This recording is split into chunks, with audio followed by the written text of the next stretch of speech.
They called it salvation. But the screams never stopped. And the ground kept swallowing bodies. There are stories buried so deep in American soil, not even the worms dare speak of them. And yet, the truth finds a way to bleed through. This is one of those stories, not about religion, not about justice, but about control. About what happens when desperate men surrender their will to something darker than sin itself and call it holy. East Texas, 1845, a wild, lawless territory where guilt and redemption often shared the same bed.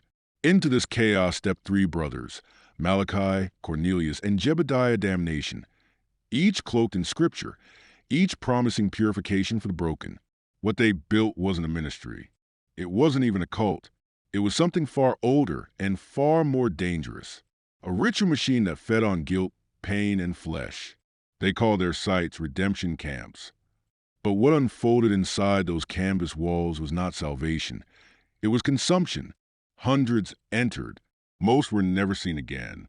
Those who emerged were not the same. Their eyes hollow, their speech fractured, as if a part of them had been stripped out and buried in that East Texas mud. You won't find this in your history books. The ledgers were burned, the witnesses silenced, and well, the ground was turned over, repurposed, made clean again. That's how they work. Those who pull the strings behind faith, law, and nationhood, they don't just erase people. They erase memory. But not all of it. A few fragments survive, in old court documents sealed under state privilege, in letters recovered from crumbling basements, in testimonies whispered by descendants who were told never to speak the family name. They call them the damnation bloodline, not just because of what they did, but because of what they were protecting.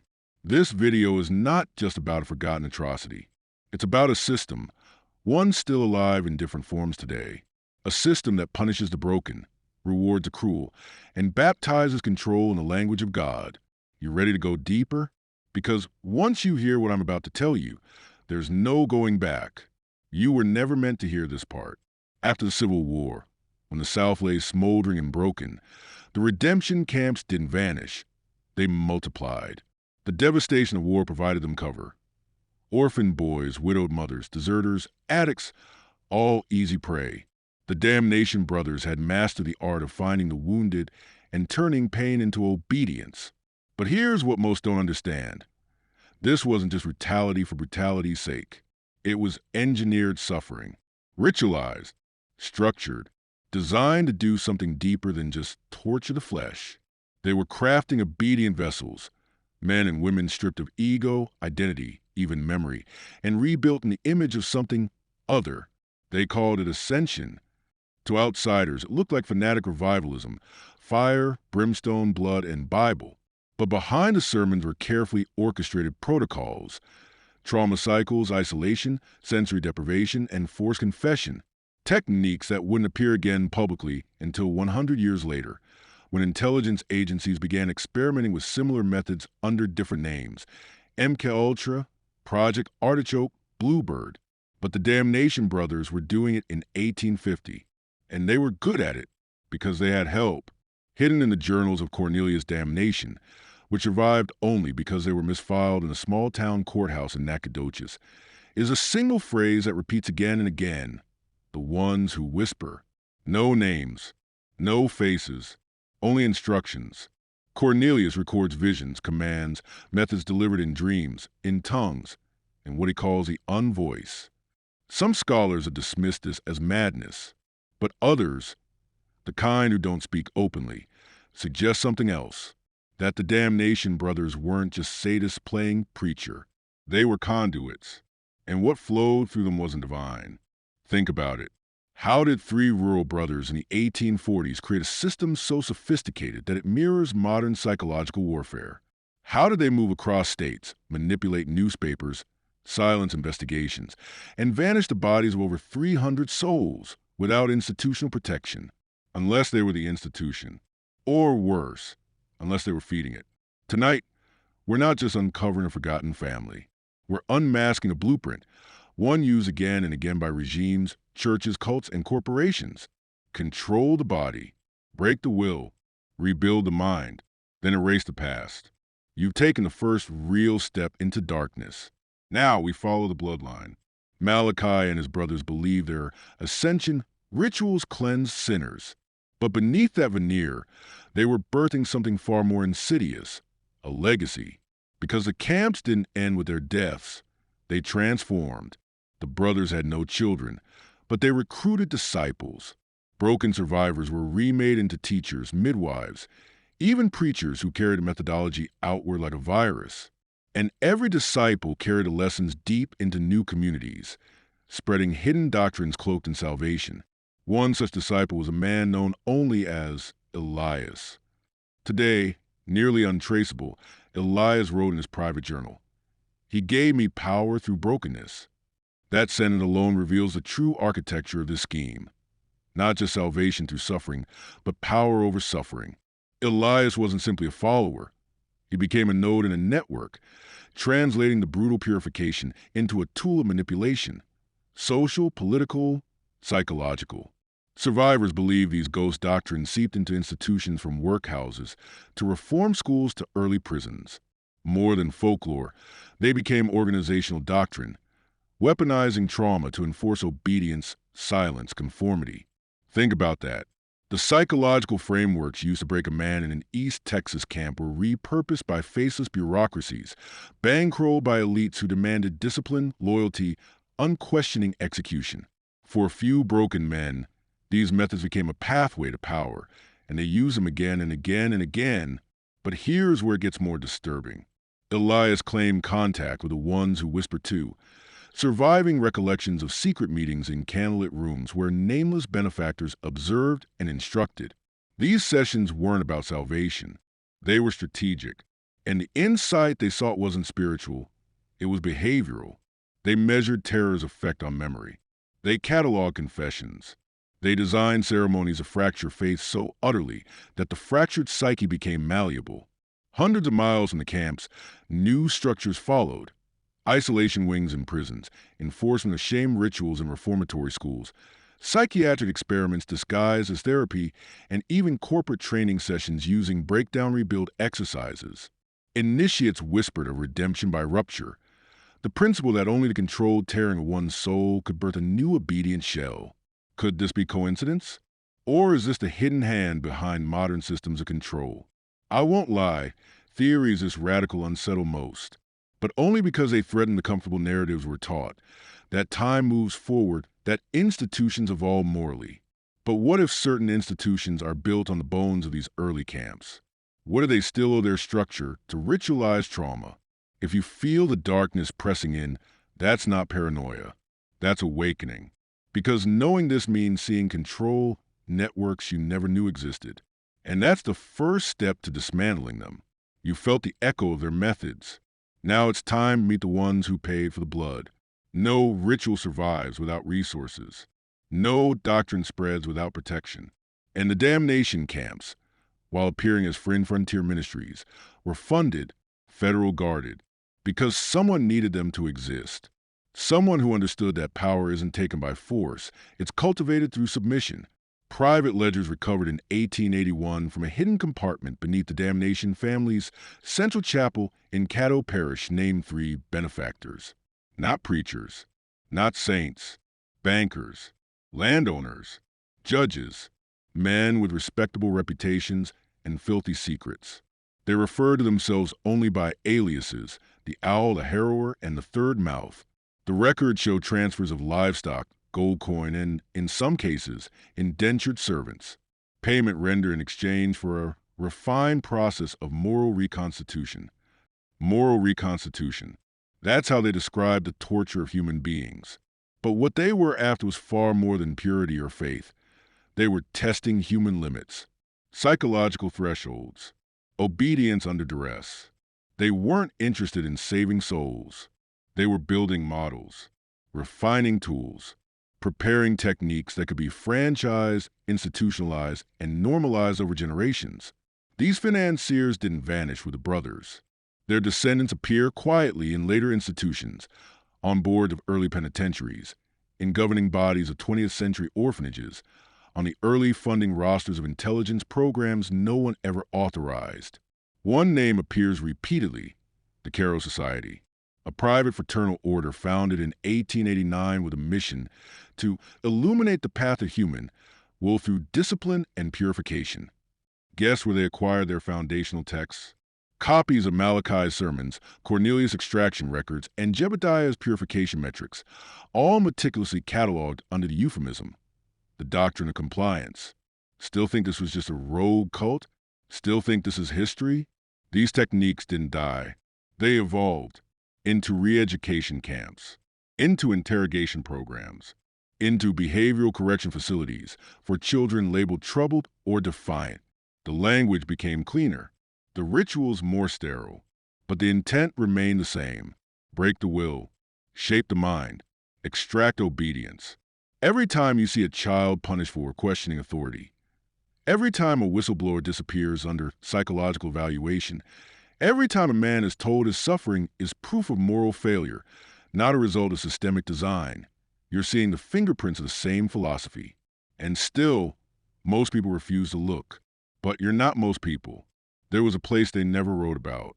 Not in the sermons, not in the ledgers, not even in the whispered testimony of the few who made it out. They called it simply the pit, buried deep in the pine forest near Caddo Lake. The pit wasn't part of the redemption camps shown to outsiders. It wasn't where the sermons were held, or the public rituals performed. This was something else, off limits to newcomers, sealed by silence, and protected by the most loyal of the damnation converts. A hidden facility, a black site before the term even existed. Survivors never described it fully. Most would only whisper fragments. No light, the watchers, the ladder that didn't reach back up. The pit wasn't about confession. It was about conversion. Total identity erasure. A psychological abyss where the human soul was dismantled piece by piece until nothing remained but the raw material of obedience. A handful of recovered documents describe the criteria for being sent there: defiance, spiritual resistance, refusal to confess. But others were chosen for more mysterious reasons: the gifted, as one ledger calls them, people who claim to hear voices, see visions, or resist pain longer than average. In modern terms, targets for experimentation. One journal fragment, written by an unknown insider, describes a descent. They take you at night. No voice, no warning. The sack over the head, the march, the blind fall down stone. You land in blackness, but something's already there, watching, breathing with you. You scream, but the echoes sound like they're coming from inside your own head. There were no clocks, no sun. Time became meaningless. Penitents were stripped not just of food or comfort, but of identity. Names were erased, replaced with numbers. Dreams were invaded. Repeated phrases were drilled in. Pain is cleansing. Obedience is freedom. Identity is illusion. Sound familiar? These are not ancient horrors. They are blueprints for control that would resurface in military black sites, trauma-based conditioning programs, and covert psychological operations. The pit was a prototype, and those who survived it, if you can call it that, they emerged utterly changed. Not free, not redeemed, but willing, no longer resisting, no longer questioning, like hollowed men walking upright in the world, but spiritually dead, because the pit didn't just kill the soul, it rewrote it. His name was Ezekiel Banner, a deserter from the Mexican-American War, a man with blood on his hands and a 1,000-yard stare long before he ever reached the redemption camps. But what makes Ezekiel different isn't the sins he carried. It's that he walked into the pit and somehow walked back out. In 1871, long after the Damnation Brothers had gone underground, Banner reappeared in Galveston, Texas, thin, disfigured, speaking in riddles. He was found wandering the shoreline barefoot, repeating a phrase that made no sense to those around him. I saw the spine of the world break, and they called it love. Local lawmen assumed he was just another vagrant war veteran cracked by trauma. But Dr. Myron Graves, a Civil War surgeon and early investigator of battlefield hysteria, took a special interest in him. Graves had heard whispers of the Damnation family. His own cousin had vanished after seeking purification near the Louisiana border. What Banner revealed under hypnosis shook Graves so deeply he never published the transcripts. But fragments survived, scrawled into the margins of his personal notebook. They strip you down, not just your body but your memory. They inject words into your dreams. They rewrite what you believe is true. And when you resist, they don't punish you. They make you think it was your idea to obey. This isn't frontier superstition. It's programming. Banner claimed the pit was more than a physical place. It was a method, a crucible in which every human anchor, name, memory, morality, was slowly dissolved, until the person left was no longer a sinner seeking salvation, but a reconstructed vessel, ready to serve without question. Graves' records point to a particular ritual called the mirror baptism. According to Banner's broken testimony, the ritual involved long periods of sleep deprivation, followed by disorienting light and sound bombardment and exposure to your own reflection until your identity shattered. It was, in his words, like watching yourself die 1,000 times without leaving the body. Now ask yourself, does this sound like 1800 superstition? Or a precursor to what black budget programs would later perfect? Psychological dismantling followed by identity imprinting? Ezekiel Banner didn't escape the pit with salvation. He escaped with awareness. But no one listened. He was locked away in an asylum 6 months later, labeled insane. Before they silenced him, he left behind one final warning, scrawled into the wall of his cell. They are still among us, wearing collars, wearing uniforms, preaching freedom, practicing bondage. Let's be clear, the Damnation family didn't vanish. They embedded. By the late 1800s, what began as isolated camps had become blueprints for institutional systems. And the most disturbing part? They didn't have to force their way in. America, young, chaotic, traumatized by war, invited them. In 1879, 2 years after Ezekiel Banner vanished into the asylum system, a peculiar new proposal was circulated through Louisiana state legislature. It advocated for creation of disciplinary academies for orphaned and behaviorally unfit children. The language was sterile, bureaucratic, but the doctrine underneath? Word for word lifted from Malachi Damnation's Redemption Catechism.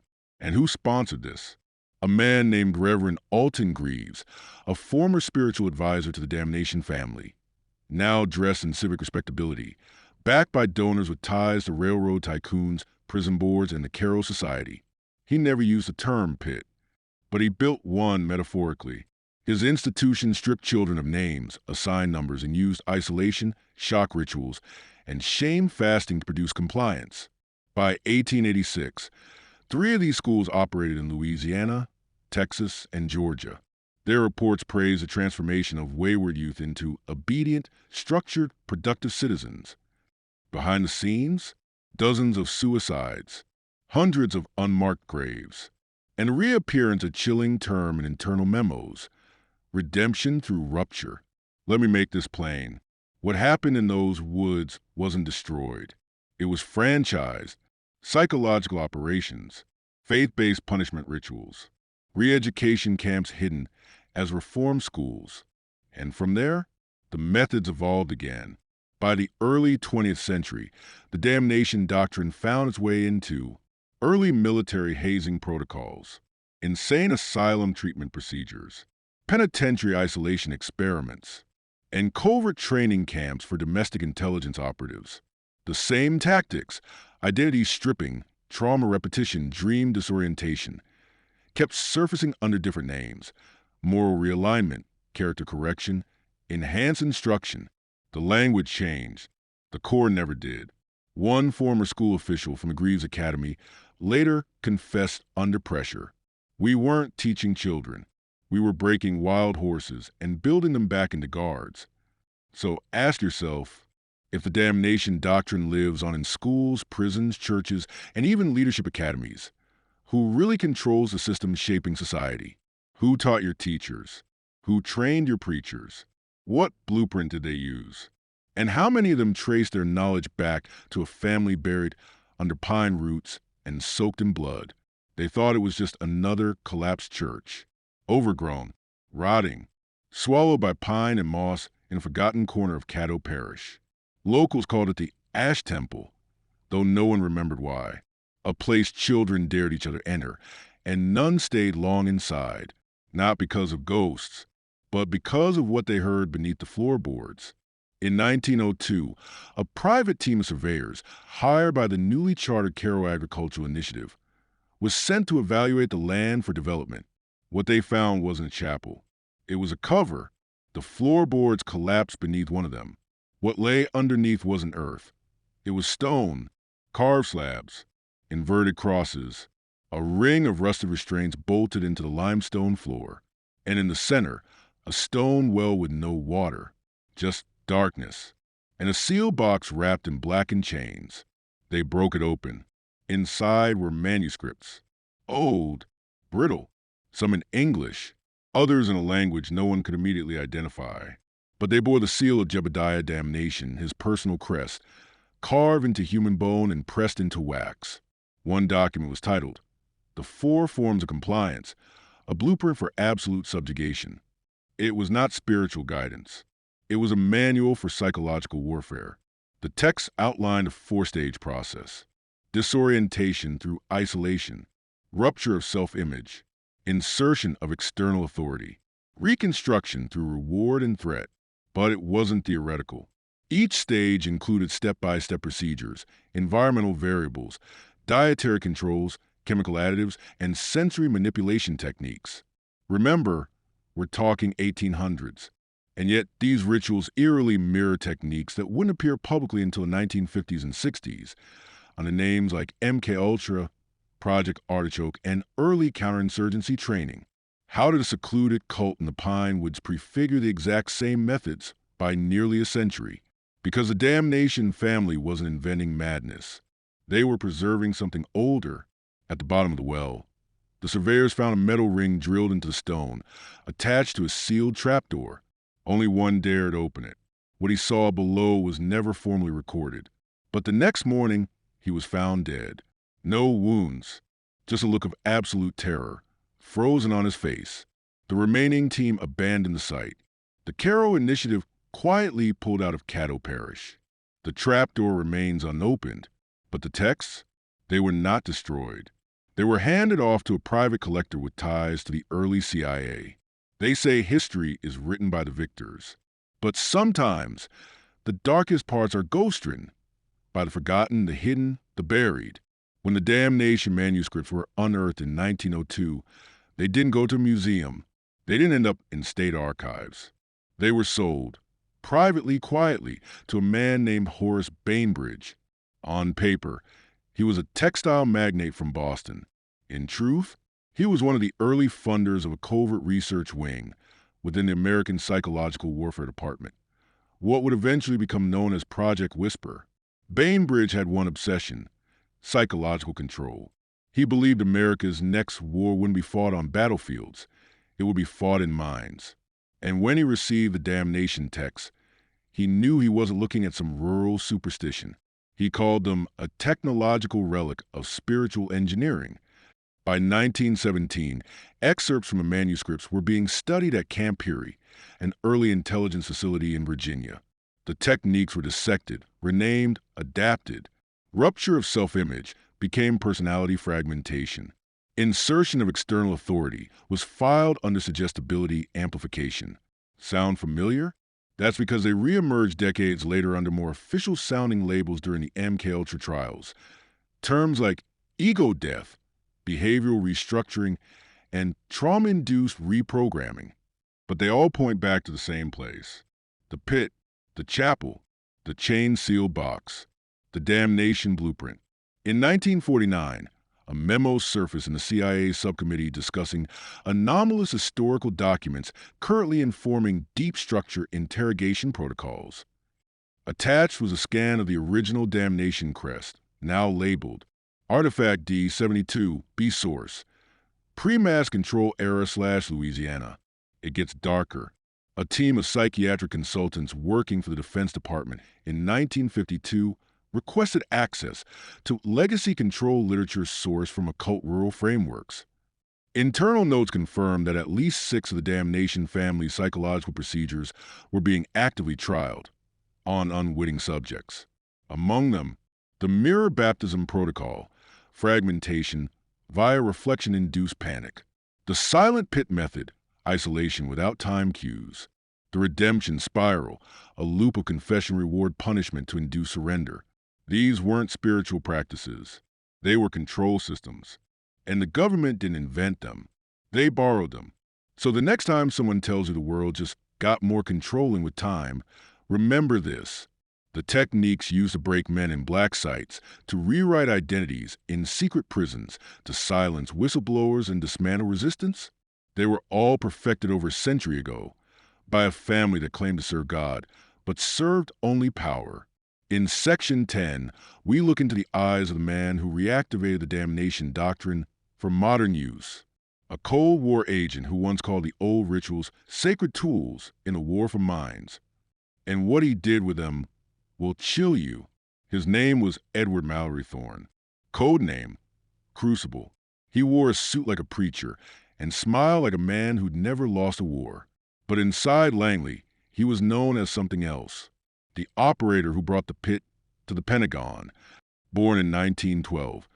Thorne was the great-grandson of Obadiah Thorne, the last known spiritual registrar for the damnation family before their exile. And though he grew up in Washington, D.C., he was raised on the damnation texts, passed down like a sacred inheritance, hidden in his family's basement behind a false wall. He memorized them before he was 13. By 1946, he'd already served in OSS counterintelligence during World War II and had overseen 2 covert reprogramming camps in post-war Berlin. But what disturbed his superiors was how intuitive Thorne's methods were. He didn't consult manuals. He didn't need guidance. His techniques, dark, precise, and deeply personal, were ancestral. It was in 1951, during a classified CIA summit on cognitive weaponization, that Thorne presented what he called the pit model: interruption, submission, and rebirth of the human will.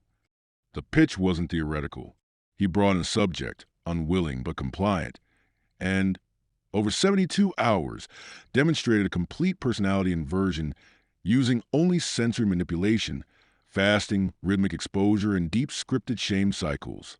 No drugs, no tech, just rituals. Rituals that hadn't been seen publicly since the pine woods of Caddo Parish. Thorne told his peers, "We don't need machines to break minds. We only need memory, ritual, and authority." His methods were approved for black site experimentation. In exchange, he was granted command over Project Reverend, a little-known wing of MKUltra, specializing in ritualized trauma programming. And here's where it gets even darker. He didn't call his subjects patients or operatives. He called them lambs. And every file began with the phrase, "This lamb shall forget who he was and become who he is commanded to be." Over the next decade, Thorne personally oversaw over 130 reprogramming sessions, some of which were leaked years later by whistleblowers too frightened to testify publicly. One defected scientist wrote, "We weren't studying trauma. We were perfecting the rituals of the damnation family, brick by brick, in fluorescent-lit rooms." Thorne died in 1979, wealthy, respected, buried with honors, but not before he made one final donation to the National Cryptographic Archive, a sealed black box labeled Doctrine of the Pit/original copy for future wars. Its contents remain classified. The tape was labeled simply, Session 119B, Crucible/Lamb number 17. Date, April 2nd, 1978. Location, Facility C, undisclosed site, West Virginia. At first, the audio is quiet. You hear breathing, a faint, rhythmic humming. Then a door creaks open, a chair scrapes, and a man speaks. Calm, collected, measured like a priest. "Tell me your name." Silence. "You don't have one, do you?" "That's because you've been cleansed. That old identity, that was the infection. Now we build something worthy." The voice is unmistakably Edward Thorne. For the next 57 minutes, he leads a subject, an adult male estimated between 22 and 26, through a 4-phase ritual. The language used is nearly identical to the damnation texts unearthed in 1902. Each phase mimics a spiritual transformation, but inverted, a debaptism of sorts.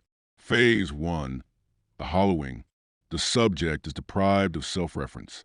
Mirrors removed. Names stripped. Spoken only in second person. Thorne repeats a phrase. The man you were was made of lies. You are not him. You are the vessel. Phase 2, the Ash Confession. A ritualized act where the subject is forced to admit to crimes he never committed. Why? Because belief is irrelevant. The goal is compliance through surrender of reality. Every protest is met with silence. No threats. Just say it or remain in the dark. Phase 3, the spiral of mercy. Here, Thorne offers comfort. He reads affirming statements, applies ointment to the subject's hands, calls him my child. This sudden care induces cognitive collapse, a reward-punishment loop with no logic. The subject begins to thank Thorne. He whispers, I was wrong, over and over.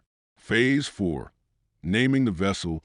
Thorne ends a ritual by giving the subject a new identity, a false one, a name drawn from a code book of biblical and esoteric references, cross-referenced with the original damnation family ledger. In this case, Malachi 7 verse 13. That verse doesn't exist. There is no Malachi 7. It's a ghost verse, just like the man is now a ghost of who he was. The tape ends with this chilling line. You are ready. When the time comes, you will act, and you will not know why. Analysts who reviewed the tape in 1984 refused to listen twice. One classified report simply read, subject has been successfully emptied and reassembled. The pit doctrine functions at 100% efficacy. His name, before the ritual, was Jacob Ellery Wren, age 25, born in Ohio, drafted at 19, honorably discharged at 22, no criminal record, no history of instability, just a quiet, obedient American, until he vanished for 11 months. When he resurfaced in 1979, he had no memory of the missing time. He told his sister he'd gone west for work, but she said he was different. His eyes didn't blink as often. He talked in biblical phrases, sometimes in riddles. At night, he'd write pages and pages of strange symbols and tear them up before morning. Then came July 6, 1980. Jacob walked into St. Aurelius Children's Hospital in Baltimore carrying a briefcase. He was calm, smiling. Security footage shows him entering the East Wing at exactly 3:33 p.m. The briefcase never left his hand. What happened next was sealed by federal order within 48 hours. But leaked documents from 1992 reveal the truth. Inside that briefcase was a modified neurosonic emitter, military-grade, compact, unregistered. When activated, it emitted a low-frequency pulse targeting the amygdala, the fear center of the brain. Within 6 minutes, everyone on the East Wing, patients, doctors, nurses, was either catatonic, self-harming, or dead. The scene was described in one internal report as a human prayer circle of chaos. No signs of external violence, yet every mind collapsed inward. The official story? A chemical spill. The real story? Jacob Wren had been activated. One declassified memo from the Defense Intelligence Agency reads, Subject identifier, Malachi 7 verse 13. Status, asset engaged. Response to trigger, immediate, complete. Damage, within projected parameters. Notes, subject has no memory post-event. Reintegration failed. This wasn't a rogue act. It was a test. A human mind, hollowed and filled with the damnation doctrine, then loose on a civilian population to measure precision, impact, and traceability. And here's the most terrifying part. Jacob never went to prison. He was transferred to a secure rehabilitation facility.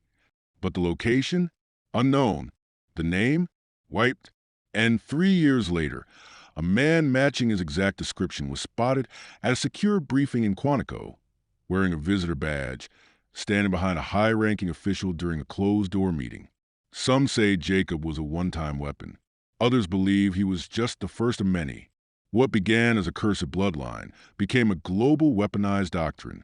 By 1983, the damnation ritual model, once confined to the dark basements of the American intelligence community, was no longer American. It had gone transnational.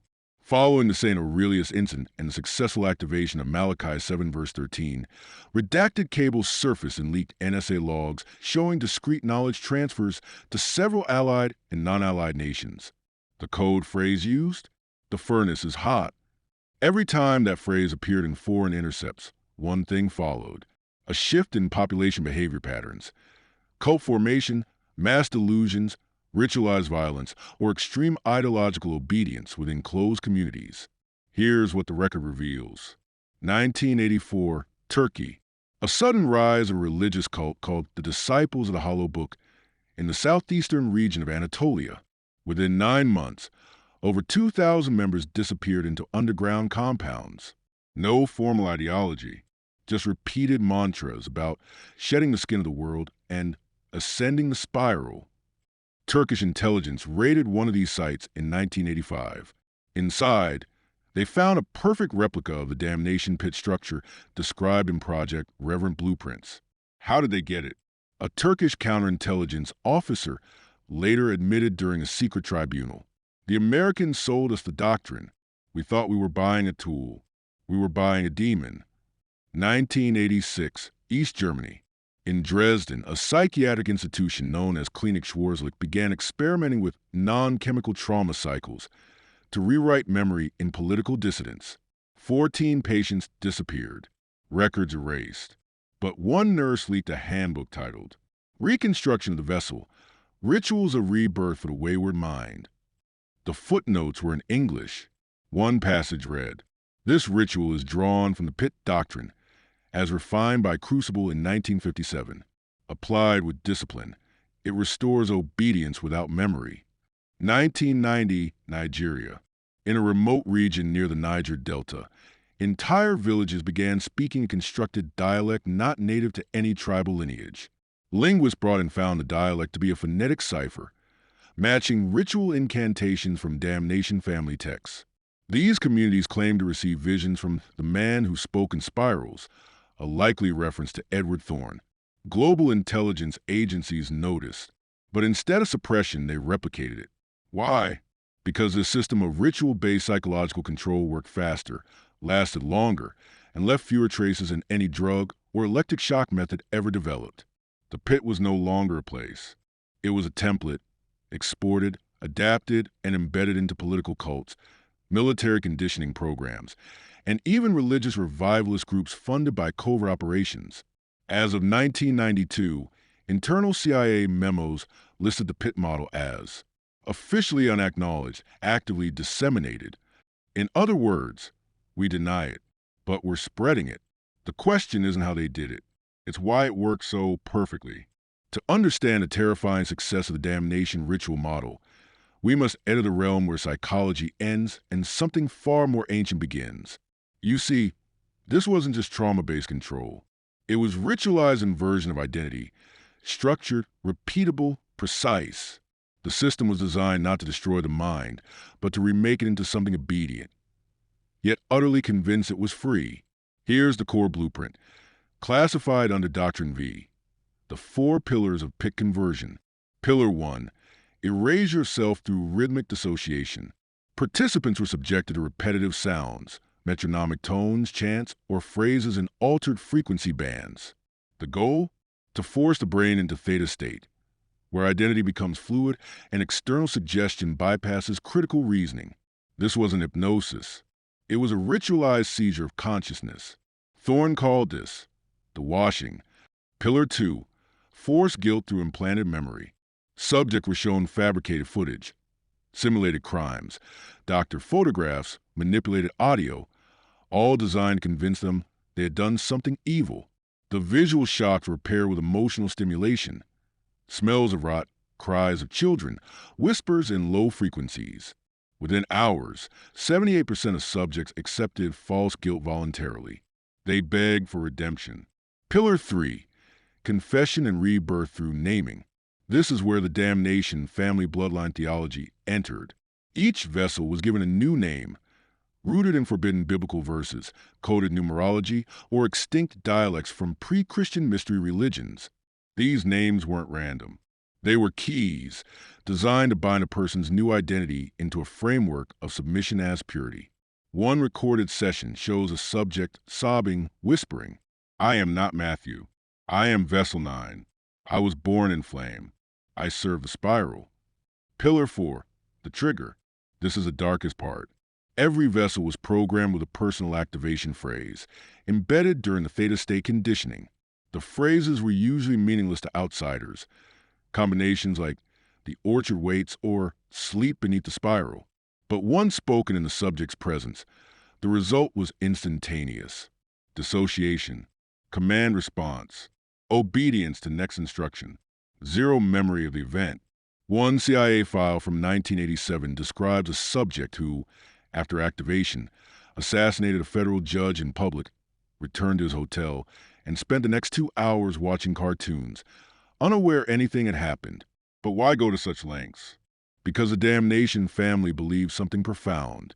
That free will was infection, and ritualized programming was divine purification. They weren't just making weapons. They were building a new religious order, one based not on worship, but on submission through unknowing obedience. Buried deep beneath the Vatican Apostolic Archive, in a restricted vault marked Umbri Fidei/1620, lies a book few have ever heard of, and fewer still have survived reading. Its name, Liber Umbri, the Book of the Shadow God, bound in faded black goat skin, written in ecclesiastical Latin and Paleo-Greek. The book was officially condemned by Pope Urban VIII in 1621, declared heretical, dangerous, and instruments of the deceiver's voice. But it was never destroyed. Why? Because even the church feared what it contained. A ritual model eerily identical to the damnation doctrine, centuries before the damnation family ever existed. According to fragments released by Vatican whistleblower Father Lucien Brevon, the Liber Umbri was believed to be a compilation of stolen rituals. Fragments taken from Sumerian death cults, Gnostic heresies, and Egyptian psycho-spiritual rites, all reinterpreted under the Christian lens of demonic possession. But here's the horror. The core of its methodology was not to expel demons, but to replace the soul. It described a 4-stage process nearly identical to the damnation family's modern programming techniques. Vacatio mentis, the emptying of the mind through rhythmic repetition and sound. Falsus peccatum, the implanting of false sin. Renominatio, renaming of the soul to align with the desired spirit. Excitatio, the triggering of a new self via spoken incantation. This wasn't exorcism. It was spiritual override.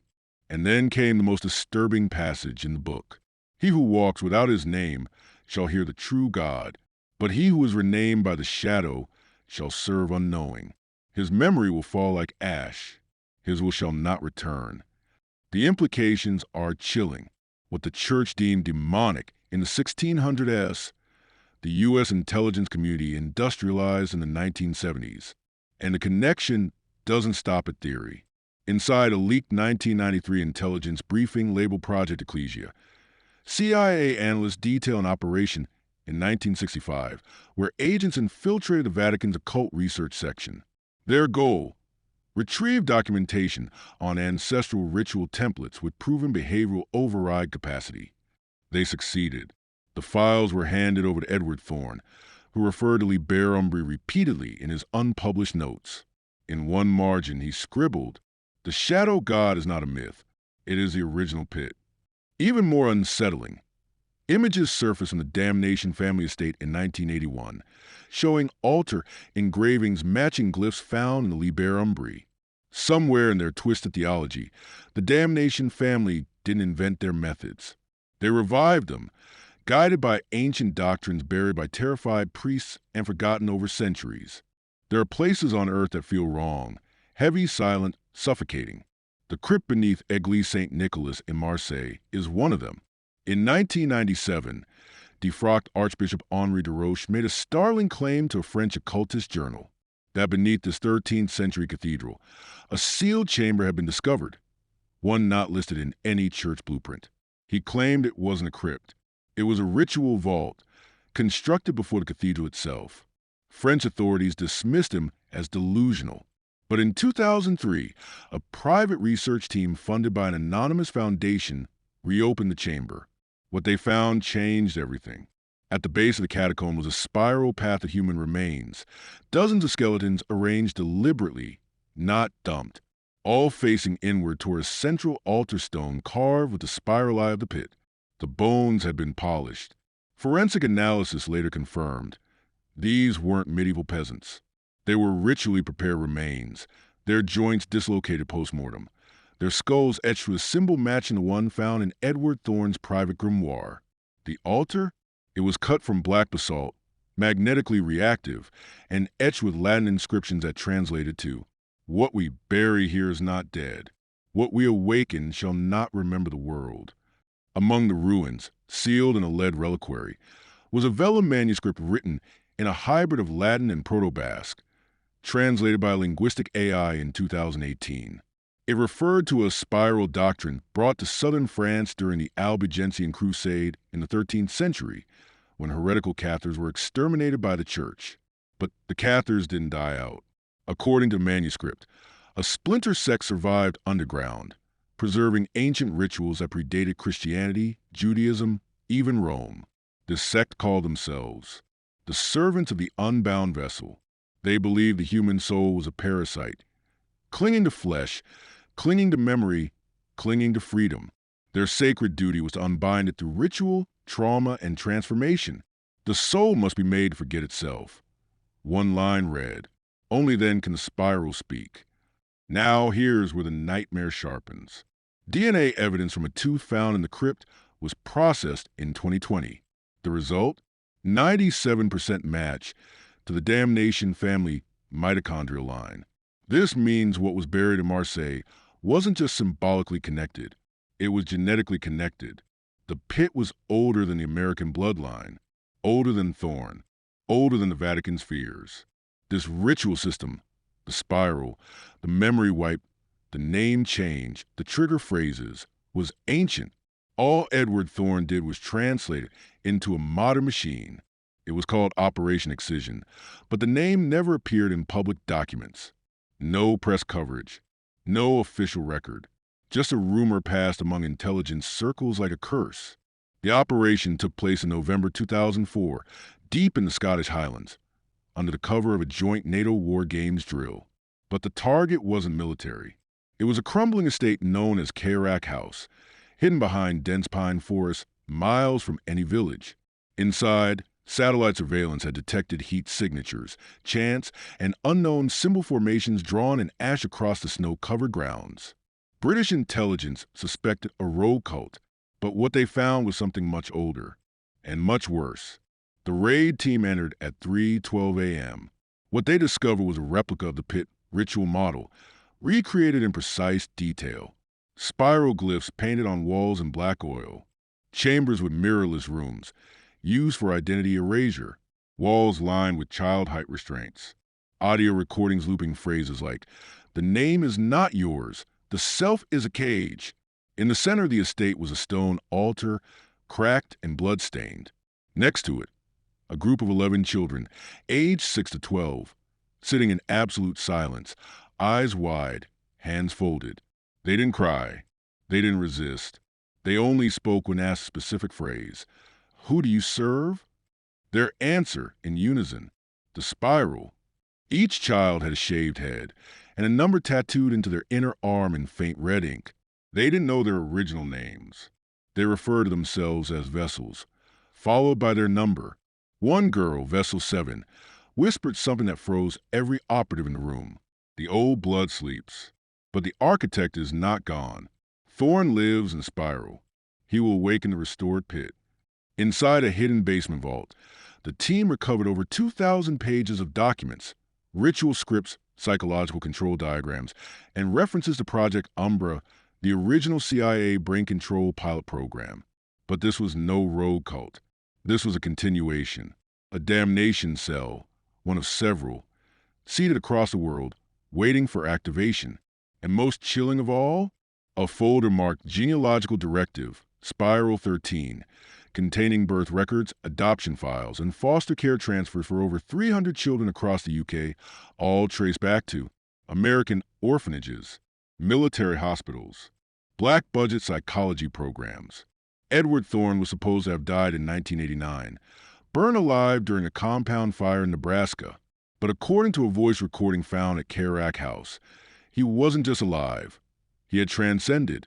In the distorted tape, a man's voice calmed low, chilling whispers. This flesh was a temporary temple. Now I am in all of them. The pit is no longer a place. It is a system. In the shadow of the Andes, nestled in the rural outskirts of Villa La Angostura, Argentina, stands a weather-worn clinic with no sign, no directory, and no digital footprint. Locals call it La Casa del Olvido, the House of Forgetting.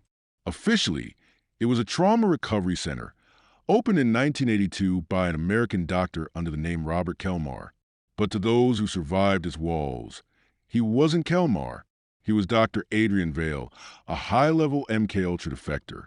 And what he built in that secluded corner of South America was not for healing. It was a continuation of something dark, something ancient. Testimonies from 3 survivors, all now in hiding, paint a picture more horrifying than any Cold War experiment. Patients were brought in after breakdowns they could not explain. They had false memories implanted and real memories buried under layered suggestion. The facility used a mirrorless chamber with walls that pulse with sound, subsonic tones designed to dissolve mental boundaries. One subject, a woman named Luciana G., remembered only fragments. They said I had no name. They called me Vessel 42. I screamed and they smiled. They said the pain meant I was waking up. Another patient, Diego Marquez, was abducted at 11 and recovered at 16 from a border raid. He remembered a man with pale eyes and a red ring who taught them to chant in the dark. He said the soul is a mask, that the body must be carved open so the spiral can see. When shown a picture of Edward Thorne taken in the 1970s, Diego paused. He nodded. It's him, but older, less human. Inside the clinic, after a 2011 investigation prompted by a UN human rights group, authorities found 46 medical files with no national identity numbers, audio recordings labeled Excitatio, the same name found in Liber Umbri, and in a sealed steel drawer, a notebook bearing the spiralized sigil with the words, "The pit breathes through forgotten." Every page detailed procedures nearly identical to those recovered in Operation Excision, except these were medicalized, sanitized, written as if they were part of neuroscience. The final, most disturbing detail: one of the clinic's Argentine staff secretly photographed a group therapy session in 2005. Among the group was a tall, gaunt man with deep scarring across his throat. Facial recognition analysis, run by a private firm in 2019, produced a 73% probability match with Edward Thorne. The timestamp? March 3rd, 2005, 16 years after his supposed death. And in the notebook found in his office, one phrase is written again and again: "The spiral must return to America. The temple is ready." The rewriting began with the maps. Cartographers in 5 countries simultaneously reported errors they couldn't explain. A town in rural Virginia, Albemarle Hollow, vanished from digital and physical charts overnight. Not erased, unmade, but when survivors were questioned, they didn't remember any town by that name. Except one, an elderly man who'd grown up nearby. He whispered, "That's where the Whitmores kept a mirror." The mirror was never documented, yet appears in journals spanning 3 centuries. A Union soldier spoke of a glass that showed a woman before she was born. A Victorian priest claimed it reflected your unborn sins. A Whitmore made in 1894 described a reflection screaming at her, though she herself stood silent. This mirror now floated above Elizabeth's throne, suspended in air, spinning slowly. But it didn't show reflections anymore. It showed probabilities, possible versions of the world, versions in which the Whitmore bloodline ruled openly, versions where Elizabeth was worshipped as a deity, versions in which history bent not around wars or kings, but guilt, because that was her weapon, not violence, shame. She didn't need armies. She simply whispered into the minds of those most afraid of themselves. Politicians began reversing course. Artists destroyed their own work. Entire religions collapse internally, their followers plagued with hallucinations of a woman they'd never met, standing in a blood-soaked nightgown whispering, "You know what you did." It was global. The Vatican scrambled to retranslate ancient texts, only to find new verses appearing in Bibles overnight, verses that reference the daughter of the house of Whitmore. In Silicon Valley, a startup claimed their AI model spontaneously generated a language it called Bone Script. Every character resembled part of the Whitmore family crest. And on the third night, people began dreaming of the house. Whether they lived in Tokyo or Tunisia, they dreamed of the same halls, the rotting walls, the spiraling staircase, the mirror that bled. They woke screaming, or worse, whispering her name. Because Elizabeth's return wasn't just the end of the Whitmore curse. It was the beginning of a new age, one where guilt was currency, memory was weaponized, and the sins of our ancestors weren't buried. They were broadcast. And from her throne of root, bone, and blood, Elizabeth watched the world begin to crack. The world didn't collapse with fire. It collapsed with memory. People began remembering things that hadn't happened to them. A man in New York remembered being burned alive in 1781 for witchcraft. A woman in Berlin recalled poisoning her newborn twins in 1839. Teenagers in Brazil screamed in sleep, dreaming of a Victorian parlor filled with flies and teeth. But none of it belonged to them. It belonged to the Whitmores. Elizabeth had unsealed the ancestral dam. She had leaked the family's history into the collective mind. Because her power was no longer confined to the house, or even blood, she had become a myth engine, one capable of seeding traumatic memory into anyone receptive enough, broken enough, guilty enough. And the more people remembered Whitmore's sins, the more they began to act them out. Churches shut their doors. Therapists reported patients confessing acts they never committed, yet knew every detail of. Entire towns fell into ritualistic silence, as if waiting for a judgment none could escape. But here's the deeper horror. Elizabeth wasn't forcing them. She was simply unlocking what was already inside. She didn't control minds. She showed people possibility that their darkness wasn't theirs alone. She proved that evil was hereditary. The final moment came when the mirror cracked. Not shattered, cracked down the center like a split in time itself. From it emerged a second Elizabeth. But this version was older, twisted, scorched, perhaps a version from one of the alternate timelines the mirror had shown. They stood together, not as reflections, as twin embodiments of legacy and possibility. One represented what the Whitmores had done. The other represented what the world might become. And then, without warning, they merged. The fusion tore a hole in the air. Reality bent inward like fabric pulled into a black thread. And from that rift came a sound. Not a scream, not music, a pulse. One that spread across the globe, faster than any signal, into phones, into dreams, into the very idea of history. From that moment forward, the world changed, not visibly, but perceptually. You couldn't trust your own memories. You couldn't trust your ancestors. You couldn't trust yourself. Because Elizabeth had succeeded in rewriting not just time, but origin. And every man, woman, and child now carried a question inside them. What if I'm a Whitmore? The question haunted billions. What if I'm a Whitmore? Not in name, but in guilt, in inheritance, in invisible bloodlines passed not through DNA, but through memory and myth. Because Elizabeth had proven one thing above all. Evil is not confined to one family. It is a virus of the soul, incubated through secrets, transmitted by silence, activated through shame. And now, the Whitmore legacy wasn't just a historical tragedy. It was a universal template. Schools stopped teaching certain histories, not because they were false, because they were too close. Students began asking strange questions. Why do I remember a staircase I've never seen? Why do I know what a flaying knife feels like? Why do I see her in the mirror? Religions tried to reclaim the narrative.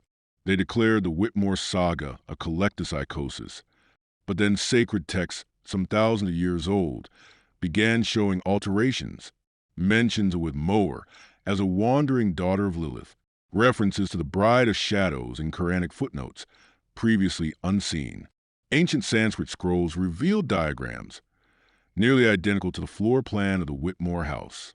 It was no longer a haunting. It was a takeover of origin. But here's the final horror. You cannot kill an idea. And Elizabeth was never just a woman. She was a product of generational sin. A psychic algorithm built from centuries of betrayal, incest, murder, lies, cover-ups, and blood oaths sworn in whispers.